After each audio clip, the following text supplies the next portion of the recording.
Good morning, guys. I know it's a bit dark, so please forgive the light, but it is like 6:30ish in the morning, and I am at the Atlanta airport. I'm about to take a day trip to New Orleans to get my passport. I'll explain later.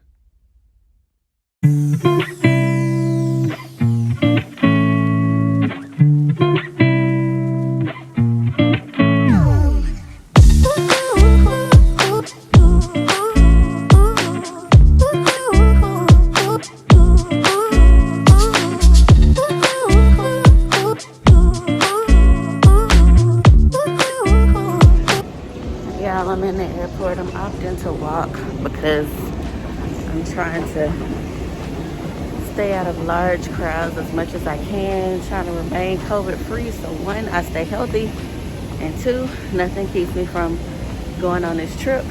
So also a little tidbit about why I'm doing this is so that I can get my passport so that I can go on my vacation next week. So yeah.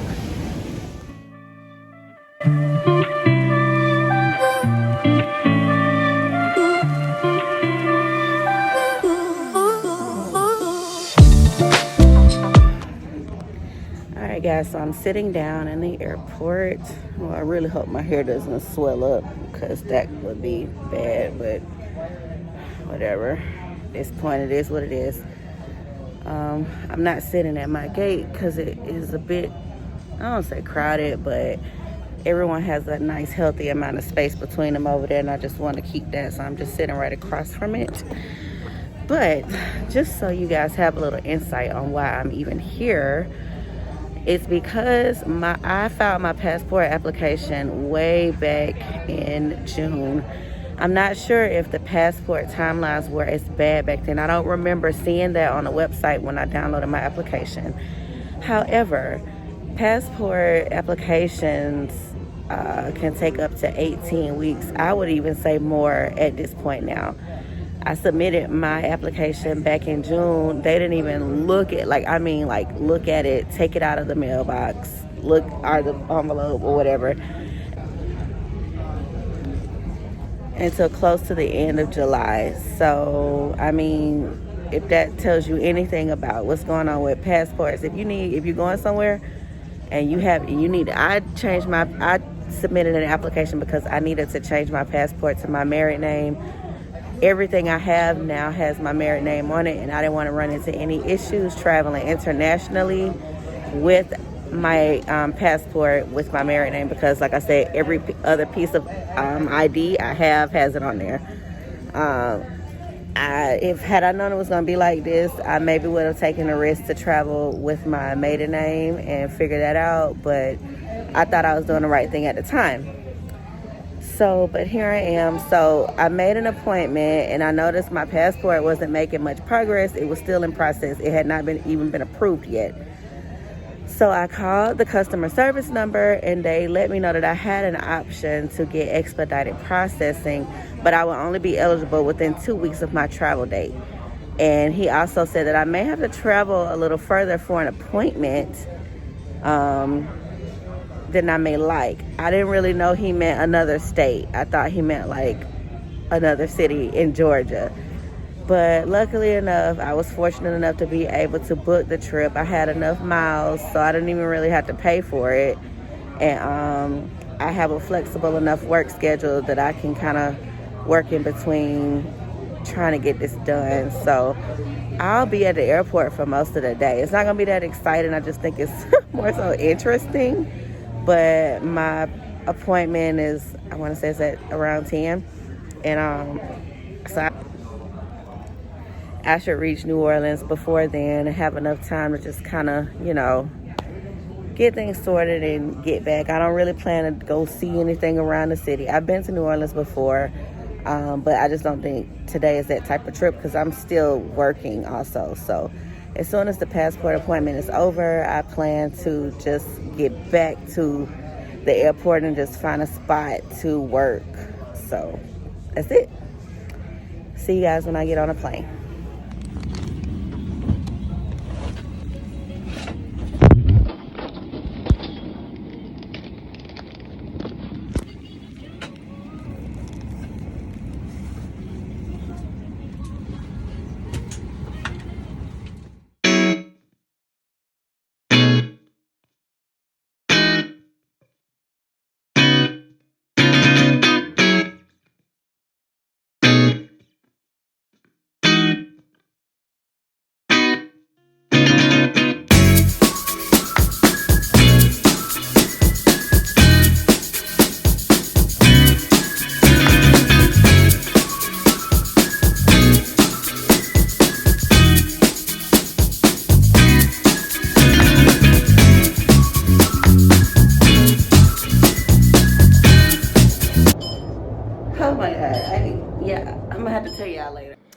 Actually, I'm going to tell you right now, I tracked my passport while I was standing in line and found out that it had been delivered to my house and was at my front door. I'll explain a little bit more later on in the vlog on what happened, but since I no longer had to stand in line because my passport had been delivered, I went ahead and got an Uber back to the airport and did the rest of my work for the day in the Delta Sky Club. So this was my first time in the Delta Sky Club, and I was actually pretty impressed. It was a nice quiet place to be able to work and unplug.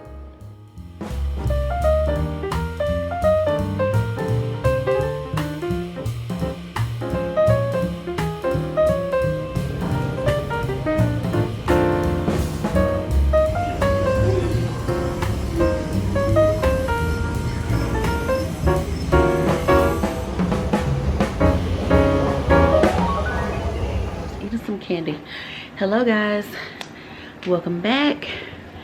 It is probably a few days later, maybe just 2, but I wanted to come back and show you guys kind of how I'm prepping to pack and show you a little bit about Charles' process too.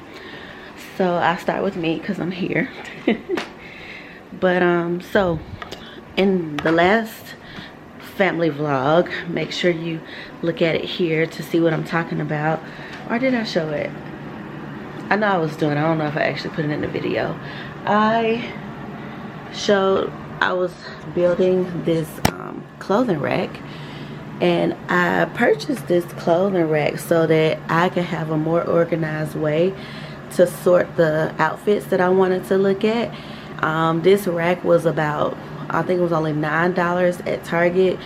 Guys, it was a pretty solid investment. It's very sturdy. I'm not saying you can put a whole bunch of clothes on here, but this served the purpose that I needed it to serve. So if you're looking for a simple clothing rack just to do some sorting, or you know, just hang some stuff up, need some extra hanging space, Target has some clothing racks. I want to say this was by the brand Room Essentials, that you can purchase for a very low price. So what I did was I hung up all of my clothes and I kind of organized them, and then I measured. I looked at my itinerary. We were given an itinerary by our very illustrious host, my cousins. So I used that as kind of my guide to figure out how I wanted to pack. So even though you might not always have an itinerary to reference, just getting your own personal itinerary together if you're taking a trip so that you can understand what clothing items you might need ready to pack is something that you can do that's very useful. I also put together a little packing to-do list to kind of keep my thoughts organized so I don't forget everything. The more detailed you can get about packing, the better, but you don't always have the time to dedicate towards planning your packing. But I do highly recommend it. So here's what I have. Okay, so I already showed you the rack. I have put the other things that don't hang up, like my underclothes and my sleepwear, into this bin to so that I have it all together and it's ready to be packed. I have my shoes down here. I'm really trying not to carry that many shoes because I don't want my luggage to weigh too much.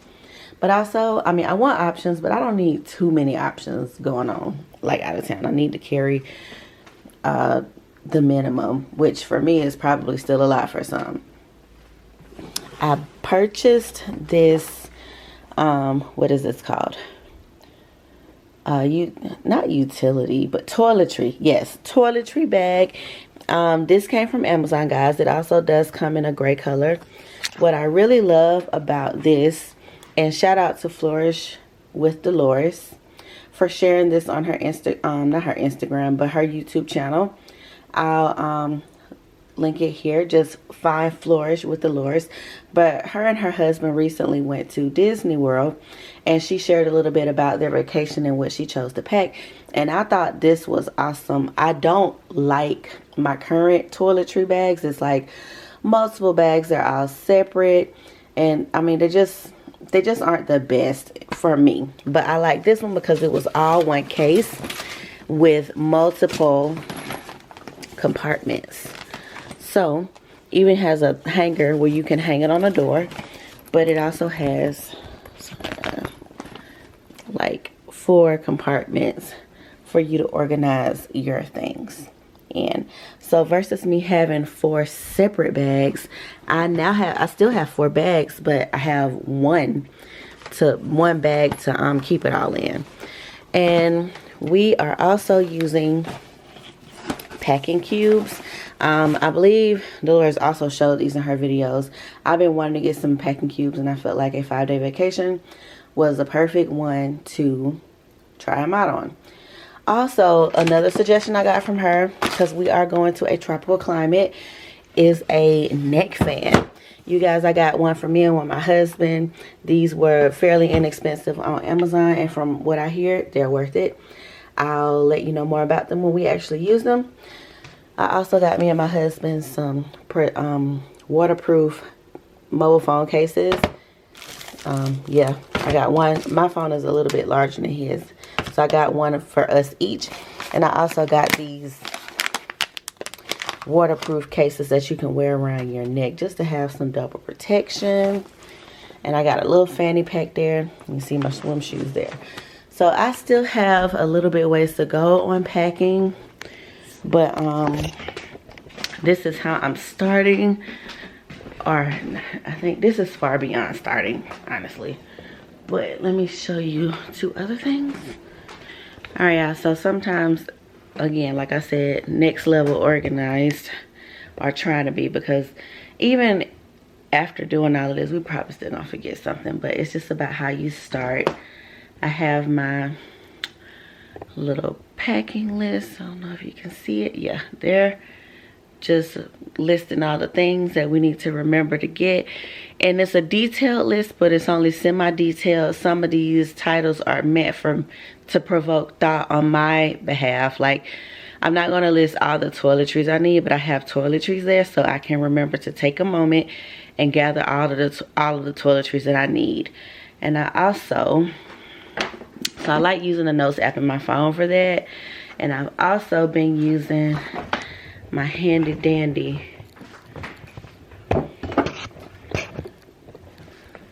iPad, which my iPad and my phone pretty much mirror each other. But what I've been doing is I've been taking, this is also a big way I edited out a lot of outfits that I really didn't need to pack. But I used my iPad just kind of like a notebook. And I stood in front of my rack with the itinerary. You can also probably just do this with a sheet of paper if you have these things written down. But this is the very nice itinerary that our host put together. And I just went day by day and went by each event or occurrence and matched an outfit to each one. So literally just stood here with my iPad and my rack, and I just kind of planned it out. So if there's any way you can adjust this method to yourself, like I said, just it don't have to be an iPad. It can just be in your phone, or it can be a notepad, but get it down on paper. It makes things a bit easier to put your arms around when you're packing for a large trip. And also,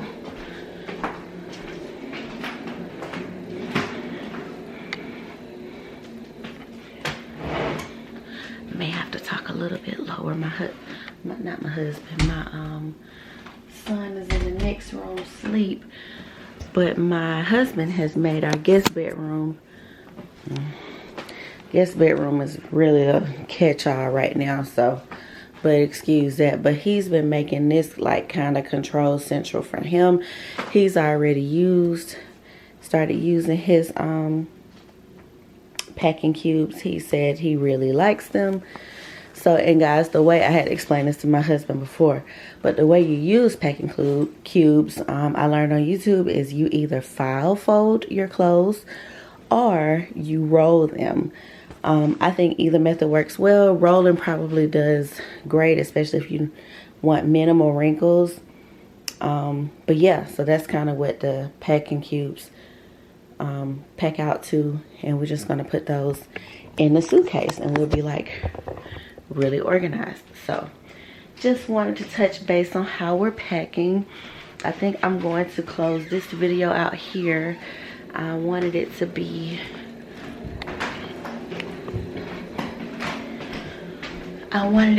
kind of a, you know, just capturing how we're getting ready, things we're packing. Please believe you will see my outfits and stuff in the continue vlogs that we do. But yeah, that's it.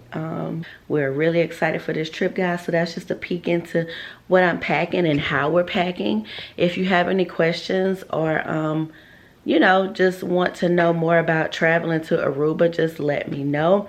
I will say the process as far as the virus has been going has been pretty, I don't say stringent, but you do need a negative COVID test result in order to enter Aruba, and your test has to have been taken within 3 days of your flight. So you have to go somewhere that you can depend on getting your test results back in 1 to 2 days. Fortunately for Charles and I, we did it at CVS. It was very seamless and we got our results on time, and we were able to upload them to the embarkation. I'm sorry if I'm not pronouncing that right. I'll put the word here. But there's a, they call it the ED card that you have to fill out on the Aruba website, and you have to upload those documents along with some other information pertinent to travel in order to get access to travel to Aruba. We have completed those things. I am more than happy. We're 1, COVID negative, 2, our test results came back in enough time, and 3, I was able to fill out the work, the website work. So I've gotten past the passport drama, and we are at the finish line. So you guys, yeah, I actually am going to end the video here. I will be continuing to vlog our experience at the airport and stuff, but look for that in the next vlog. And just more about us getting ready for the trip. I am extremely tired right now. We have packed a lot in the last 2 weeks, so I'm really looking forward to this vacation. And yep, we're going to continue to take you along the way. Talk to you guys later. Don't forget to like, comment, and subscribe.